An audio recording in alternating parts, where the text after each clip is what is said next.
Well, the yes and no camps are pitching to voters ahead of next month's voice referendum. This is the final day of Parliament. The Prime Minister has offered a passionate plea in support of the voice, joining AFL legend Michael Long on that final leg of his long walk. We'll later hear today from the Shadow Minister for Indigenous Australians, who is on the other side of that argument.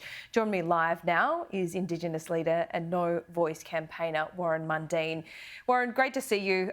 You're obviously in Canberra to hear Jacinta's speech today at the National Press Club. We've seen some ugliness over the last couple of days. How do you reflect on that? Well, look, Australians, we're not a bad lot of people. This idea that you're calling 20% of people racist and stupid and things like that, that's just madness to go down that lane. And because, we want to try and keep it a respectable discussion where people can prosecute their case and have their debates and arguments and that. I just ran into Michael Long coming up into the studios here today, and we got a big cuddle and a kiss and we talked about what was the good things that we want to do. And this is what we've got to do. We've got to start bringing people back together. Whatever the result is on a referendum day, we have to come out of it united and moving forward. It seems really hard to see how that's going to happen at the moment. I mean, this whole debate has divided people, and it's not just the model Anthony Albanese is putting forward. I think the alternative being proposed is not at all unifying either.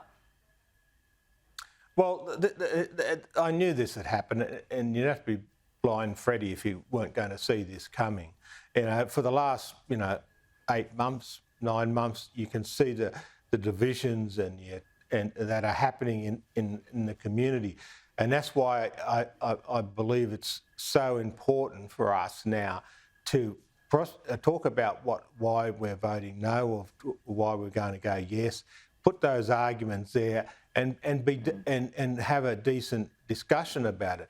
If we don't do that, my fear is that when we wake up on Sunday after the referendum, there's going to be a lot of anger and a lot of hate out there, and we just cannot go forward with that. So look, I want to work now to whatever the result is that. And I hope it's a no, but whatever the result is, that we're actually going to come together and just like me and Michael, we just had a little cuddle and kiss, and that's what we need to do.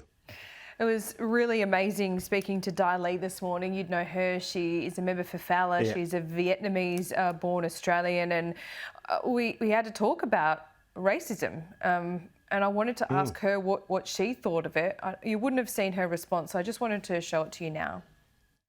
I'm going to get emotional here, Laura, because of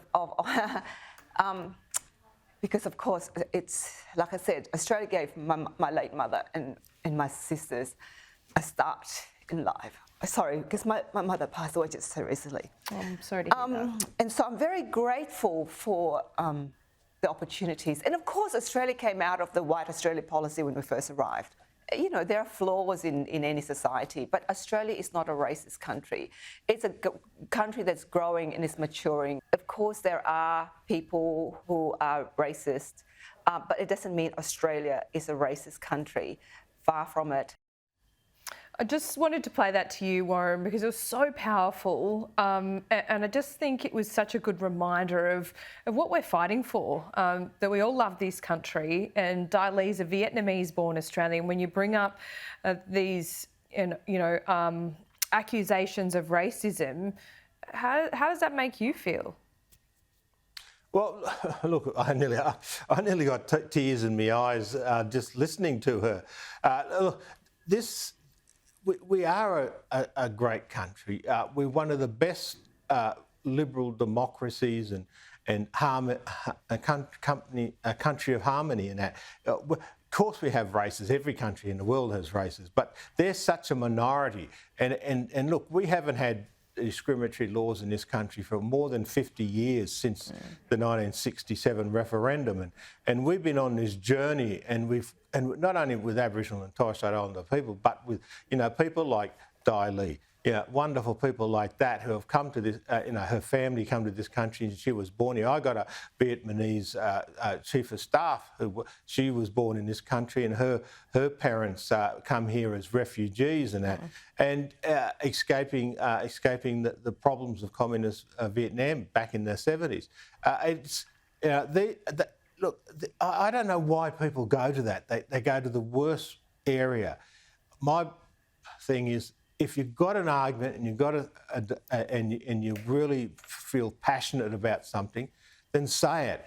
But don't go around abusing people. Don't go around calling people names, because it is not true. It is not true. So I just wish they'd pull back a bit and just present the arguments.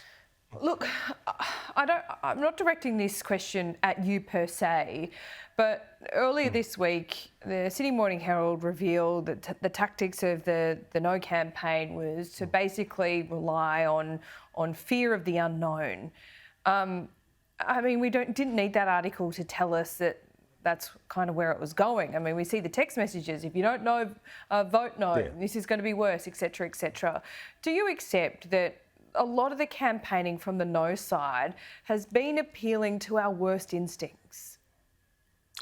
No, I don't accept that at all. What I do accept is that there are instances and there are times when both sides have, and we've seen some of that this week, and we've seen it in previous weeks from our side as well, have made comments that should never have raised their ugly head. And we need to move away from that. It is very ugly, but most of it is coming from the fringe and from the sides. But we have to move forward, no matter what the people say on referendum day. It's a democracy, it's freedom, and they made their choice. We must accept that, and we must move forward and work together to deal with those issues that are plaguing Aboriginal communities. Because otherwise, it's just going to be how can we move forward as a nation? Yeah, it's a good question. Warren Mundine, always good to talk to you. See you soon. See you soon.